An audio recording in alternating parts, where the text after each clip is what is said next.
The Uganda we want. One, I would like to see a peaceful country. Uganda is a peaceful country with friendly people. We should be able to continue exercising that hospitality that we have famed for. Over the years, Ugandans have been known to be very friendly people. But of late, I don't know what is happening. Things are changing.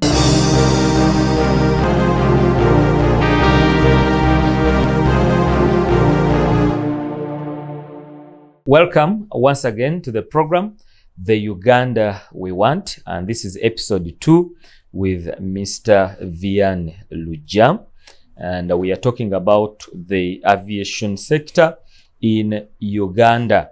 I hope you were blessed when he shared with us what has been happening in the aviation sector.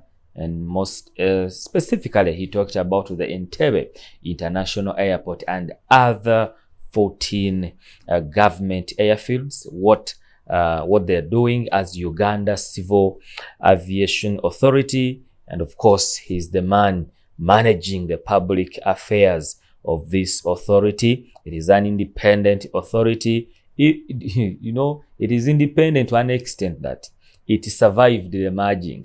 I don't know if you still remember that period when we were talking about taking some things back to the mother institution, the Uganda Civil Aviation Authority, because of what it is doing and what it is handling. It was thought wisely that it shouldn't be tampered with. And I think they're doing a very good job to see that our aviation authority here in Uganda cuts across nationwide to the international scene. We are so glad to have you once again, Mr. Vianney Luggya. It's a great pleasure and honor. Yes, and could you just briefly greet our viewers and our listeners? Very good evening, viewers and listeners. It's a pleasure once again to join you on Dream TV. Well, yeah, in the first episode, you talked about something, and I wanted to really hear it from you. I love to hear it from the horse's mouth. So for you as an authority, you manage or you regulate all the airports that we have in Uganda. And when those airports do generate the income or revenue or money, it is you, the Uganda Civil Aviation Authority, that sits down and you start to share that money on how you're using it, or you take it to the Ministry of Works, or you take it to the Ministry of Finance. The way the aviation industry works in Uganda, government gave leverage to the regulator of the aviation industry, which is Uganda Civil Aviation Authority, to collect revenue from the airports and spend it on infrastructure development and upgrade.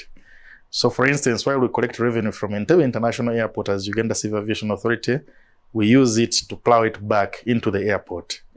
Similarly, the revenues collected from the upcountry airfields are supposed to be used to plowed back in the same airports for development. But as indicated earlier, those revenues from the upcountry airports are so minimal because of the very low traffic that we have to complement them with revenue from Entebbe to be able to do something. But also for the upcountry airfields, we are supported a bit by government, a limited subvention that government provides towards maintenance of those aerodromes. But still, because it is insufficient, we use a little bit of the additional revenue from Entebbe to keep them afloat. Yeah, let it also go to the Uganda we want answered. So do you, when you say that the government authorized you, should we say, is that by law or a presidential executive order?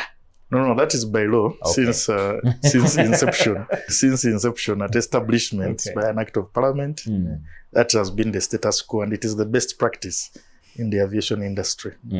Yes. Wow, I love that. Well, let's talk about the safety and security at the airport before we go into the expectations of the passengers. Yes, indeed, safety and security in the aviation industry are paramount.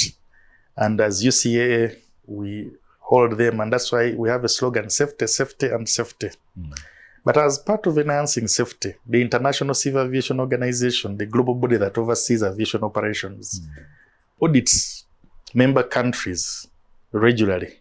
And in this aspect, Uganda had a safety audit in 2023, the Universal Safety Oversight Audit Program. And in that audit, Uganda scored 72%, which was well above the regional and global average at that time. Now, that is a vote of confidence in Uganda's aviation safety system. With the 72%? Yes. Not exactly. 90? No, it was not 90, it was 72%, but it is good. Remember, I'm saying it is above the regional, the global average. Okay. When they audit these states, they get an average that all the countries in the world have scored. Okay. And the global average was below 70. So the fact that Uganda scored above the global average is quite significant, while it is 72. And it is very difficult to score 100%. No country can score 100% in such an audit. What did you do? But there is also, when they do that audit, by the way, it is not just on UCAA. The audit is on the state, Uganda. Oh. So they visit the regulator of the aviation industry and check your safety oversight systems over the airlines that you superintend over. They also visit the airlines that you have licensed and check what they are doing, whether it is in compliance with what they submitted to you, among others. So it's a very comprehensive thing. And when a country doesn't perform well in such an audit, they are normally given what they call a significant safety concern. Uganda did not get a significant safety concern, and has in football, we call it a warning. This is, yes. Is it beyond a warning? It is actually, in aviation, it has far-reaching effects. Because in football, it's a yellow card. The warning is a yellow card. You continue playing the game for the rest of the game. But in here, when you get a significant safety concern, it is published by ICAO on their website. Ooh. And all airlines that are flying to your country see that you have a significant safety concern. So basically, it is telling them that you're flying to that country at your own risk. It's not. So usually when that happens, it's not safe for you. Most of them, it's not at all. Some of them actually shy away. Once you have it, some of the airlines that have been flying to your country withdraw until you resolve that. And it can take a country a year or even more to resolve such a thing. So it is very important that we performed that. Okay. Aren't there any kind of wisecking trying to, when those guys come here to do their audit, and then the state tries to bribe them? That is not possible. Okay. This is a very independent international body that oversees international aviation operations. That's a very big thing. They can do whatever. Well, but when you're talking about aviation safety, when safety is compromised in any country, it means they are endangering the lives of others across the globe. Because airlines are flying from Europe, from America, from all continents to your country, and from yours back to those countries. So if safety is compromised, we are talking about lives at stake. So there's nothing like that, especially when you're dealing with a global body of that nature. Okay. There's nothing like that. Now, besides the safety audit, we also underwent the security audit the following year, 2024.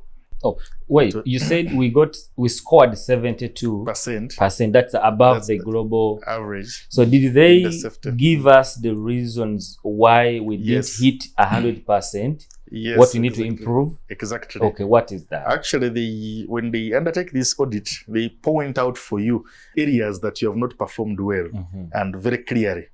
And then they give you, we call it CAP, Corrective Action Plan. So you have an avenue to implement a corrective action plan. And we're already doing that in some of those areas pointed out. The weakest area where we performed poorly was accident investigation. Oh. And that was mainly because of the way it was placed. Accident investigation, of course, it has just recently been moved to the Ministry of Works and Transport, and that is where it's supposed to be, so that it is independent of CAA to avoid conflict of interest. But they found a bit of weaknesses in that area. That's one of the areas that scored us a little low, but some of those are already being addressed. And we are sure that when the next audit comes up, at least that area won't be doing as badly as it is. The other areas were to do with the legislation, but the law has since been amended. Some of the other areas are being worked on, regulations. So we are working on a corrective action plan for the areas where we didn't do very well. Management and service delivery, you were 100%? Oh yes, operations, most of those were doing very well. Okay. Now the security. Then they followed up with a universal security audit program in 2024. And in that one, we scored even much better. The score for Uganda was 81.6%. Oh, that is an A. Still above the regional and global average score. Again, we did not register a significant security concern. While we have a significant safety concern in safety, even security audits have what they call a significant security concern. So we didn't register that. And I must say Uganda has never registered a significant security or significant safety concern in all the previous audits that we have been having. What do they look for when they are, auditing matters of security in aviation? What do they look at? Still, they are auditing the state as Uganda. They still visit the operations of Uganda Civil Aviation Authority and what we do at the airport in terms of aviation security, but not just aviation security. They extend it to all other aspects of securing the airport and people and goods from acts of unlawful interference. They look at these procedures, systems, and equipment that you have in place. They also look at the personnel, the level of training of your personnel that are handling security in this area. Then they don't stop there, but also visit the airlines that you have licensed, and they look at their security systems and how they operate. And also they look at the National Aviation Security Program. We have that global perspective as well. So they look at all those and are able to score. So in that respect, safety and security, we are doing very well. Any type of action on to bridge the 19%? Yes, again, like it is for safety, even for security, you still have an opportunity to implement a corrective action plan. And it is based on those areas that have been pointed out, which are deemed as areas of improvement. Of course, security matters are not good to discuss, to delve deep. So for those, I will not delve deep into the areas of improvement, but those are already being worked on. But what we know is that they gave you some of the action areas that where you have to improve. Okay. That sounds good. Yes. Well, every passenger to any airport, whether international or national or domestic or local or whatever, has expectations. Yes. One of the things that you talked about in the first episode is the pressure, the traffic pressure. Let me call it. I don't know if you have it in the aviation language, but for me in science communication, I can create it. The traffic pressure. Growth, the traffic growth or pressure.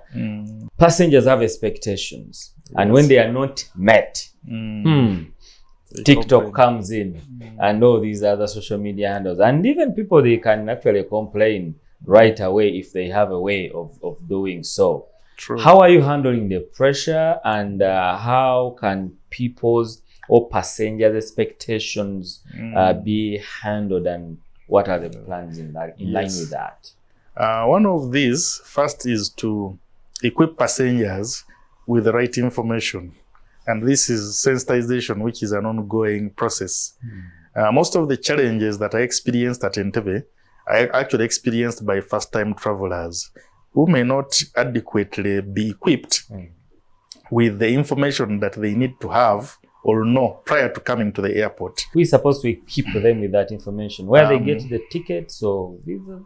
Yes, it is multiple. The airline where they buy the ticket, for instance, there's some basic information that is supposed to be given to them.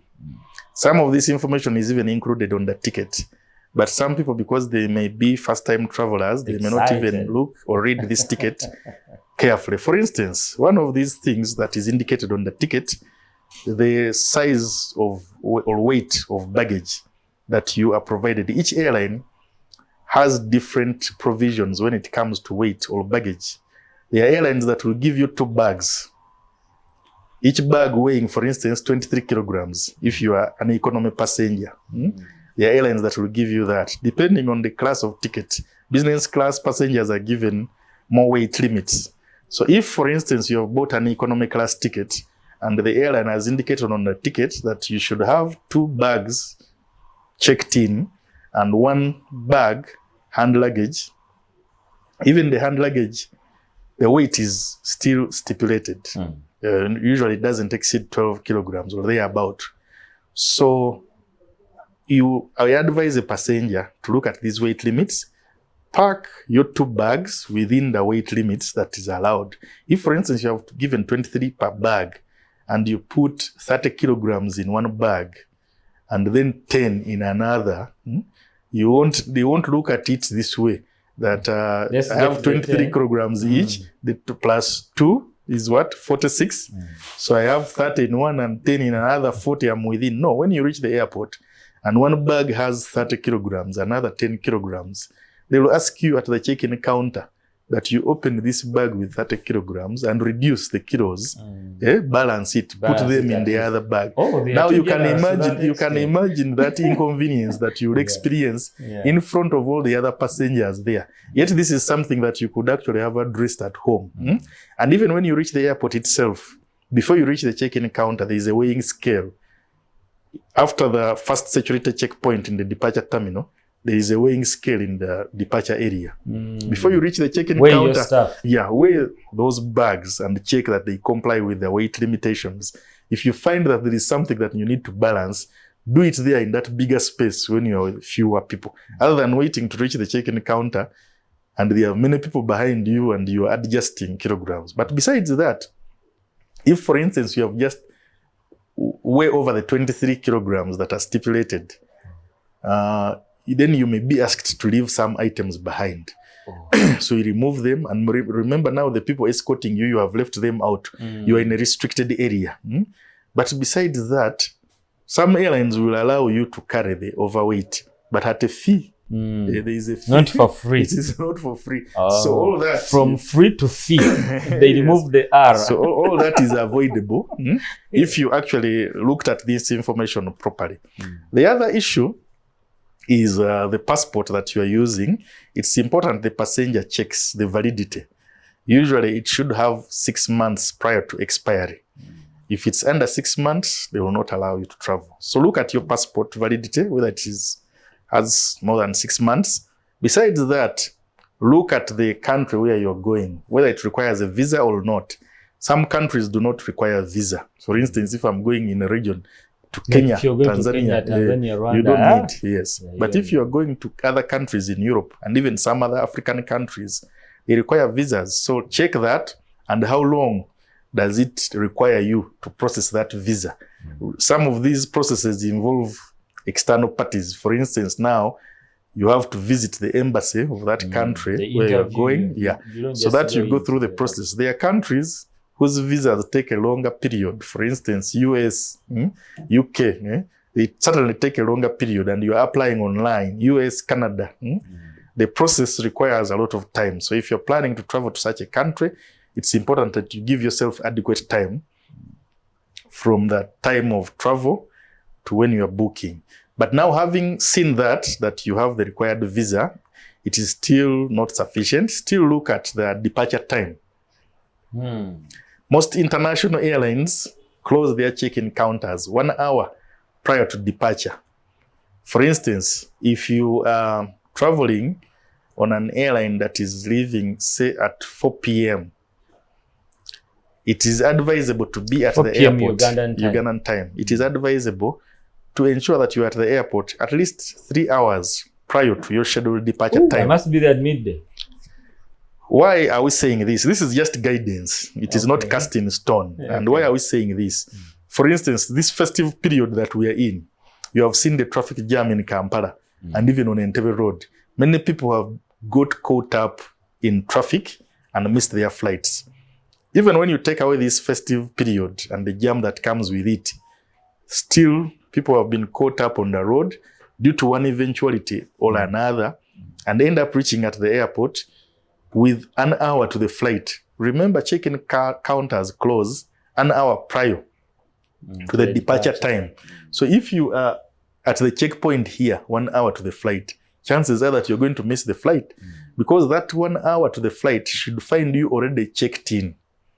But now if you're at the checkpoint here, you still have a process of parking and then entering the terminal weighing building. your stuff and everything. So that's why we advise that if you are at the airport 3 hours prior to your departure time, or at least 2 hours, you know that I'll park my car. For those who are going to leave it in a long-term car parking, park it there, move comfortably with my luggage to the airport. You would rather wait within the airport than having to go through all that inconvenience.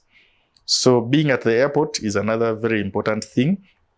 But also for some of the first-time flyers, especially those going to the Middle East and these brothers and sisters of ours who are probably going for employment opportunities first time, it's also important to look at some other requirements. For instance, some people whose tickets have been bought for them, they buy for them one-way ticket as opposed to a return ticket.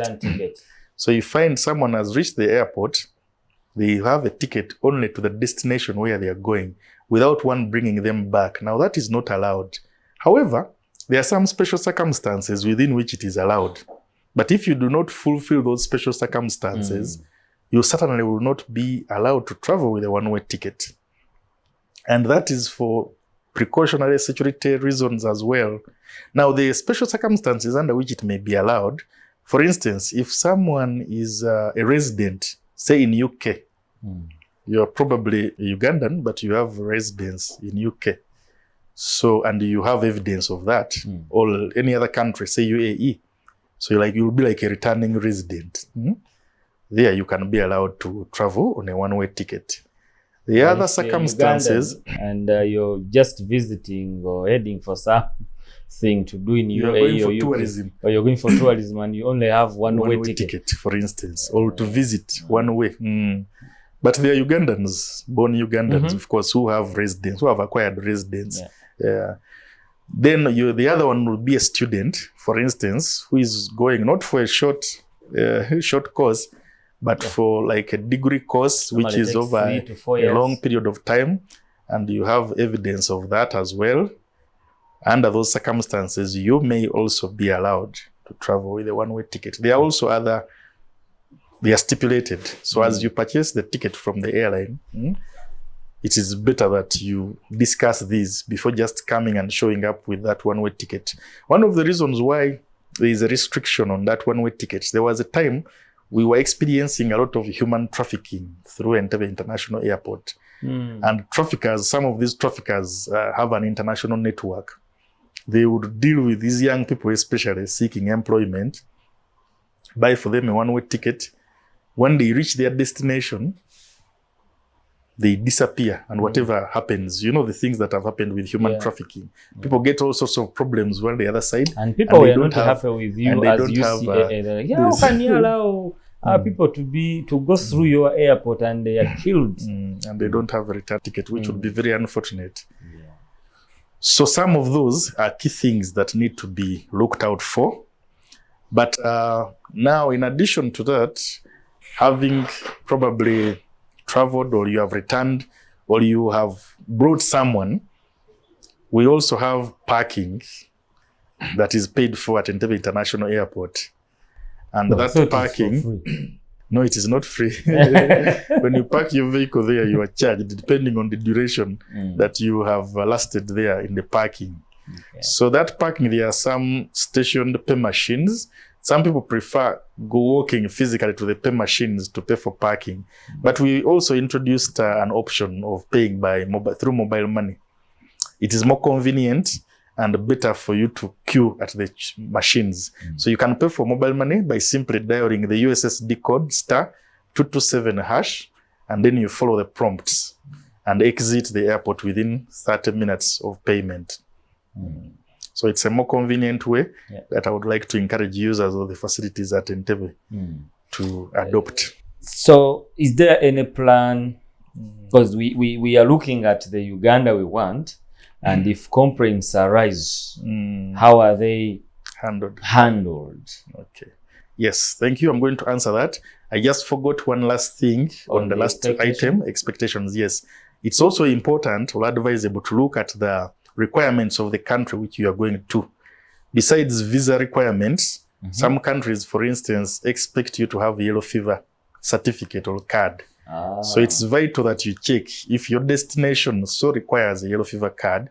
Make sure that you have this with you, other than reaching at the airport when you have left it home, and then you are inconvenienced in one way or another. Oh, the other side. Well, if the other side it is required, you wouldn't even be allowed to leave this side without it. But of course, there is a clinic at the airport, so you may actually end up having to take a jab at the clinic, which is really unnecessary if you already have that certificate, because that jab is taken once these days. It's valid for life.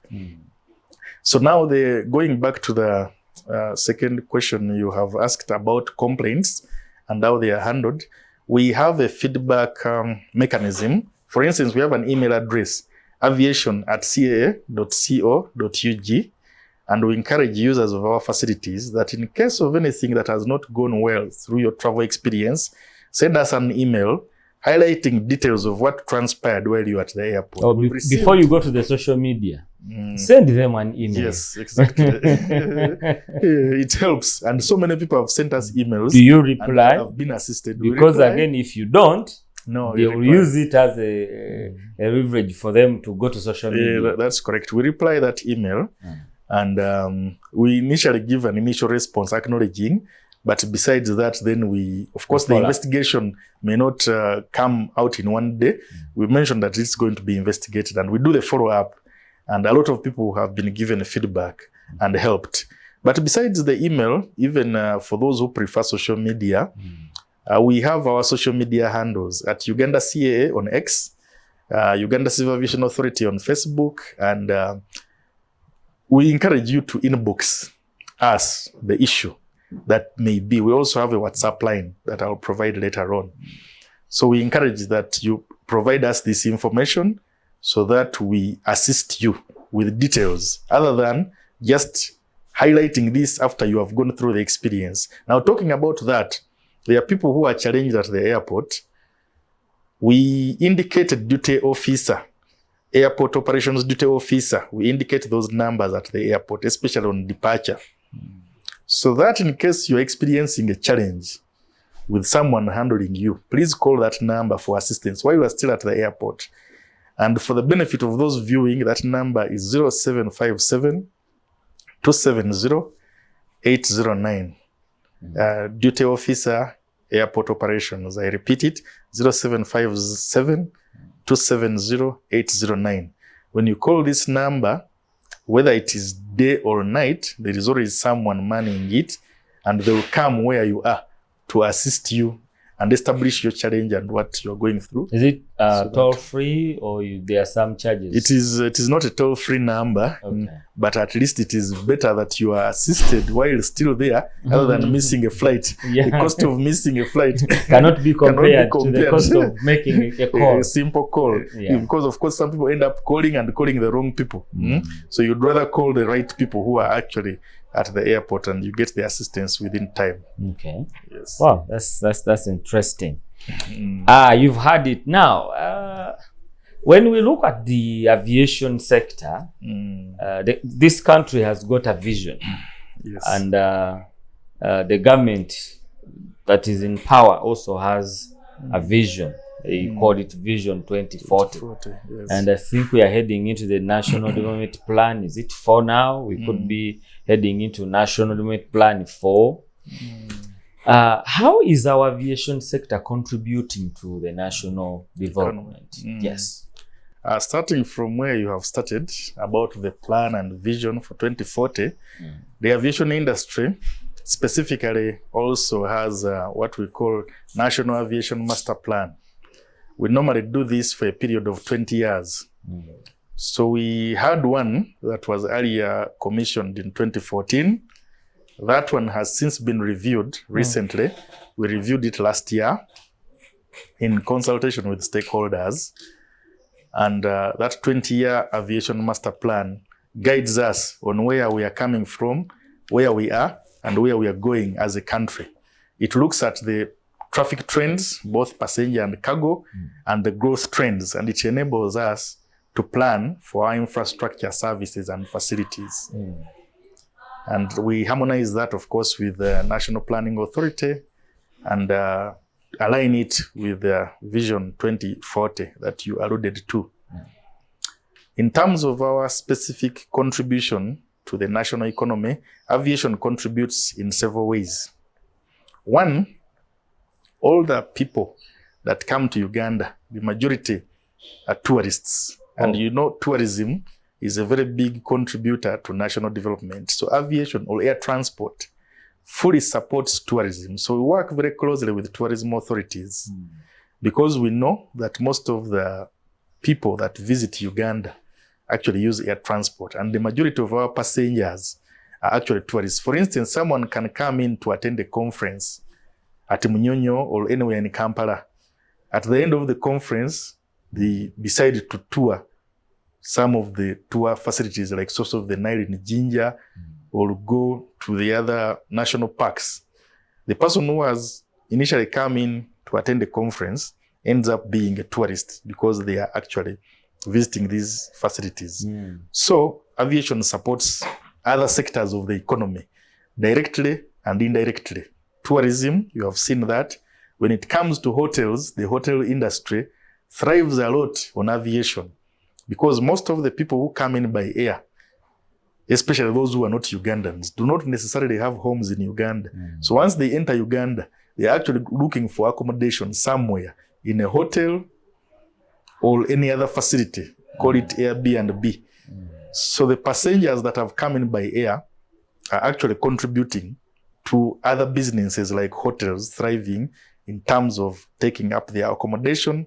They are buying food in the country for feeding and others. So you can see how there's a lot of indirect contribution between aviation and other sectors of the economy. So you're saying if at the airport you don't do a good job and this tourist doesn't come, on the hotel is going to miss out on that money. Yes, the people who work in the hotel are as well going to miss out on that money. That's people correct. Who provide food, those who, for us who are from the village, you know, again, our food won't be bought at a price that we would really love to be bought at, because at you at the airport, you're not doing your job. That's I see the chain. But also, more directly, the aviation industry employs a lot of people. If I look at Uganda Civil Aviation Authority, just as a regulator, we have over 1,300 staff. Wow. That is just the regulator. But we have airlines, domestic and international, operating at Entebbe International Airport. I mentioned to you that we have now 21 international scheduled airlines, as well as several other. And locally, you said we 27. could be having 27. You have airlines. You have handling companies that are handling these airlines. Menzies, DAS, they are employing a lot of people who are facilitating these airlines. Then you have all the other service providers at the airport, duty-free shops, concessionaires that are providing services to air transport users, the travelers, the airport taxis, among others. You find that Entebbe International Airport has over 4,000 employees in the different areas that are providing services and facilities to passengers and users of air transport. What you're saying, if you as Uganda Civil Aviation Authority, I want Ugandans to understand this. Any mistake you make and clients don't come to the Entebbe International Airport, 4,000 people, over 4,000 people are going to be in danger. Yes, because just ourselves, we employ over 1,300. The other sectors here, added together, we're talking about over 4,000 employees. And all those play a very key role in ensuring that people continue coming to Uganda or not. Because while us, UCAA, have provided the infrastructure and the facilities, Many of our staff may not necessarily interface directly with the passenger, but these are the service providers at the airport. Many of them interface directly with the passenger. For instance, an immigration officer directly interfaces with the passenger. A customs officer who works with URA, Uganda Revenue Authority, interfaces directly with the passenger as they exit with their baggage. Security agencies, including aviation police, that check the cars as they enter the airport, and among others. So it is important that all of us collectively working together ensure that in whatever we do, we enhance the passenger experience so that the country continues to get more visitors and other users departing and entering the country. Yeah. You talked about the master plan. Yes. Could you highlight more about that and probably the future plan that our aviation sector does have? Yes, there are quite a number of plans. Some of them relate to infrastructure development and upgrade. Okay. We already talked about the projects that have been completed at Entebbe International Airport, but that is not enough because passenger traffic is growing. Projections as part of that master plan are showing that by the year 2036, we may have over 6 million passengers, international passengers, at Entebbe International Airport. And when that happens, already the infrastructure that we have put in place, the new terminal building that is about to be open to the public, has enhanced our capacity to at least 3.5 million passengers a year. So while in a couple of years, we shall have exceeded that capacity, it means that we need to put up more infrastructure. And that is definitely continuing. But besides infrastructure, there are also developments in other areas. For instance, in the modern aviation industry, they are talking about sustainable aviation fuels. And Uganda has not been left behind when it comes to aviation fuel. Recently, in December, we launched or shared results of a feasibility study that was conducted with support from the International Civil Aviation Organization and the UK government to check whether Uganda had the capacity to produce sustainable aviation fuel. And the results of that feasibility study were very promising. It shows that Uganda has great potential to produce sustainable aviation fuel using waste from the waste management. So that feasibility study shows that in the next decade, if implemented, we can actually get a solution of sustainable aviation fuel in Uganda. Wow. So those were very positive results that were shared by stakeholders on 1st December at a workshop in Kampala. Are you saying currently we a bit don't have enough aviation fuel? No, at the moment we are using normal aviation fuel, Jet A1 and the like. So is it in plenty or still? We are talking about what is being talked about now is sustainable aviation fuel, which is a little bit different, that will have less fuel emissions, that is environmentally friendly. And that is what we are talking about, an attempt to produce locally. And that is the future of the industry. The aviation fuel we are using at the moment, of course, is not acquired from Uganda. It is imported. And as you know, Uganda is a landlocked country. So we get it through the port in Mombasa, and trucks bring it from Kenya to the airport. That is what we are using. Yeah. So this is a future plan, but that is also talking about environmentally friendly practices. So you're part of the green campaign, I see. Yes, indeed. But also still talking about future plans, we have drones operating in Uganda. Yes, we have drones. Which drones? You see, when you talk about drones, don't scare me. Now in the media. I'm talking air transport. So I'm talking about flying drones, okay. not cars. At least that word flying. I'm talking about unmanned aircraft systems. Okay, now I'll finish the interview. Yes. So we have flying drones. People that are using unmanned aircraft systems in Uganda. And there is a process and procedure for approval for someone to use that drone in Uganda. There are those you've seen them at weddings. They take very good pictures. But now, because of advent of technology, there are even more other sophisticated uses where a drone can be used to transport, for instance, medical supplies from one place to another. So there's a lot of potential in the area of drones. However, it also comes with very significant safety and security concerns. If misused, for instance, it can be used to spy on other people. It can also be used to devastating effect. For instance, when it is ingested by an engine of an aircraft.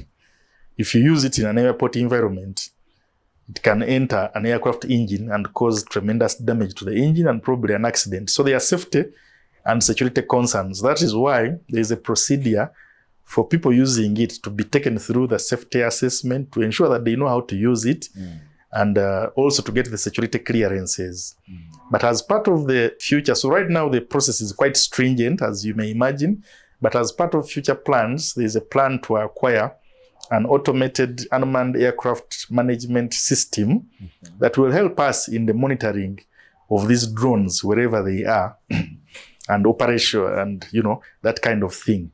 So that is part of the future plan that is aimed at easing the process also of licensing, but also monitoring the users of these drones. Wow, the spy being spied on. The drone has got also a monitor, something to monitor it. It's very important because they are regulated. Yes. So that is the future plan that we have. Do we have any date? Yes. And are we paying it? Well, in terms of date, it is two-way.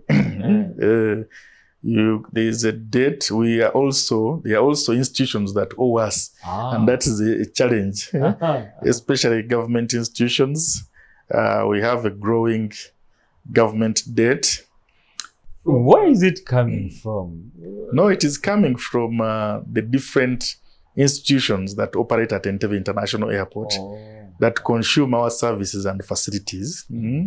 But they also provide very important facilities that without them, we cannot operate as an airport. So we have a working arrangement whereby slowly we will ensure that growing government debt of money that is owed to UCAA by government institutions keeps reducing. That's why when we talked of debt, I talked of it is double-edged.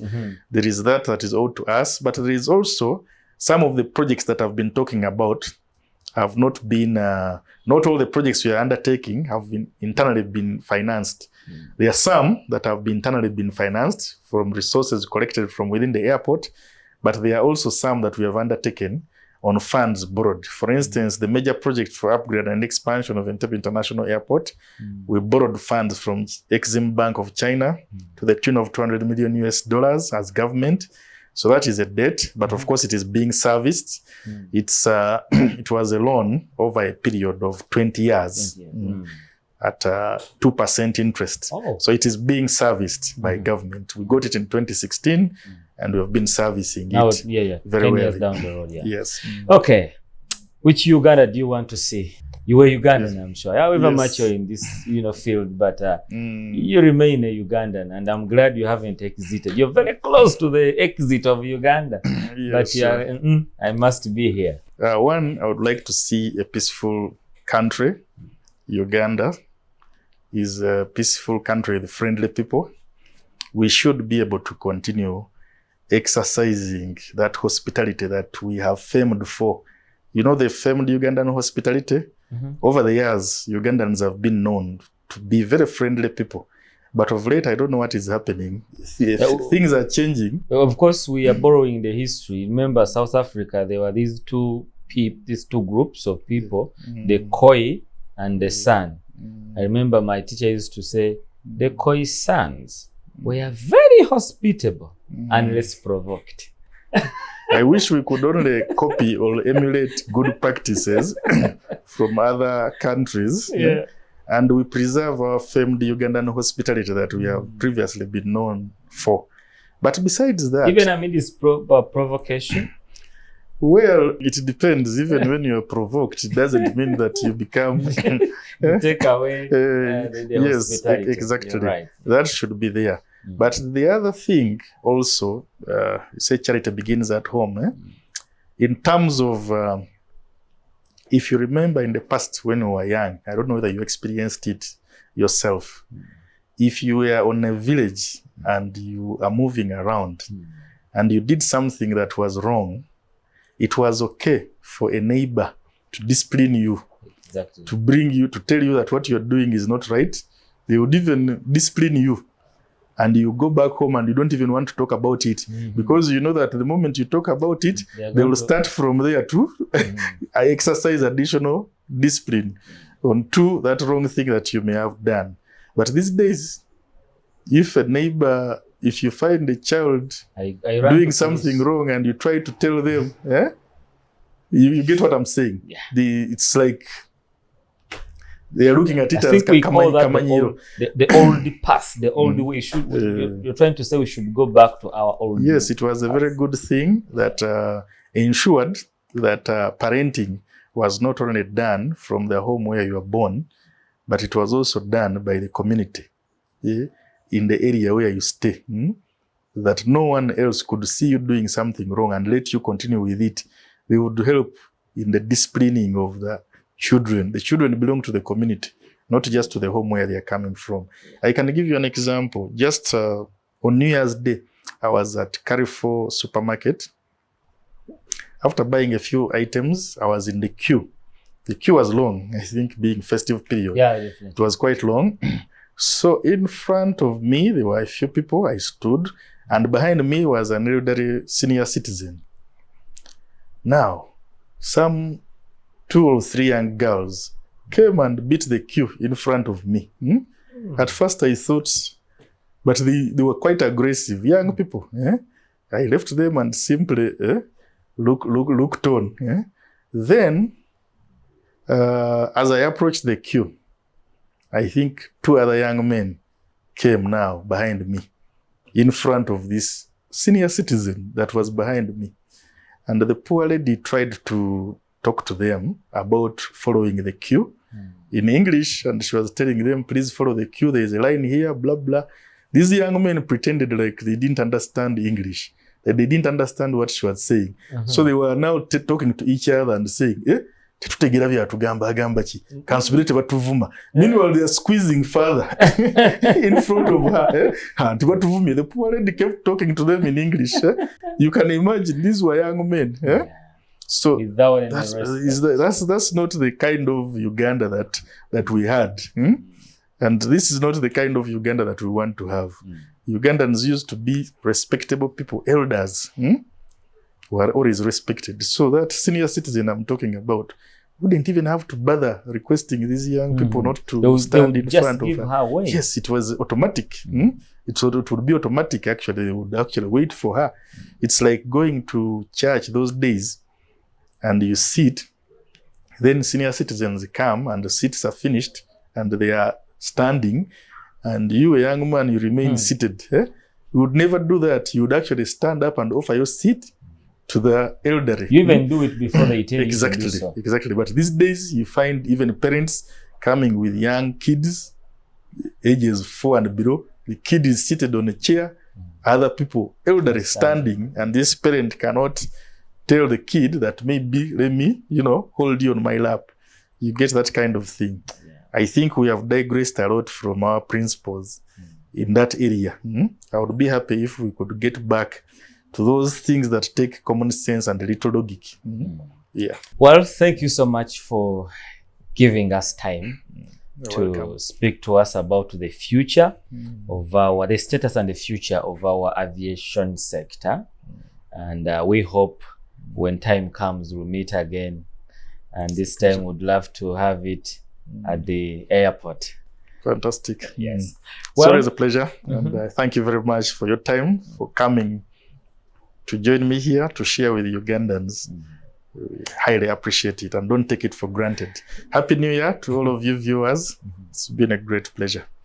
Well, our viewers, you've heard it, and we are encouraging you, do something and do something now to see that all of us will achieve the kind of Uganda that we want, starting from the aviation sector. Bye-bye.